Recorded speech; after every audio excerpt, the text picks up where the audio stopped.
अस्सलाम वालेकुम मेरे प्यारे बच्चों, अपने चैनल में आप सबको खुशामदीद कहता हूँ। आज की इस वीडियो में मैं ख़ास तौर पर छोटे बच्चों के लिए एक छोटा सा मज़मून पेश करता हूँ जिसका उन्वान है सुबह की सैर।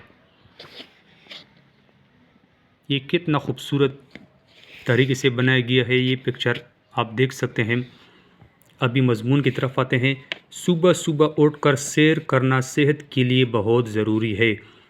सुबह की सैर से इंसान तंदुरुस्त और चुस्त रहता है। सैर के दौरान ताज़ा हवा मिलती है जिससे इंसान सेहतमंद रहता है। सुबह की सैर से हल्की सी वर्जिश भी हो जाती है जो जिस्म को सेहतमंद और चुस्त रखती है। इंसान सारा दिन तरोताज़ा रहता है। सैर से सुकून मिलता है और बीमारियां करीब नहीं आती। तो ये था हमारे साथ छोटे बच्चों के लिए एक छोटा सा मज़मून जो क्लास 2 से लेकर क्लास 5 तक सब तलमा आसानी से याद कर सकते हैं और समझ सकते हैं। उम्मीद है अगर आपको मेरी ये वीडियो अच्छी लगी है तो प्लीज़ मेरे चैनल को ज़रूर सब्सक्राइब करें और साथ में बेल का बटन भी दबा दें ताकि हर आने वाली नई वीडियो की नोटिफिकेशन आप तक आसानी से पहुंचा सके। खुदा हाफिज़।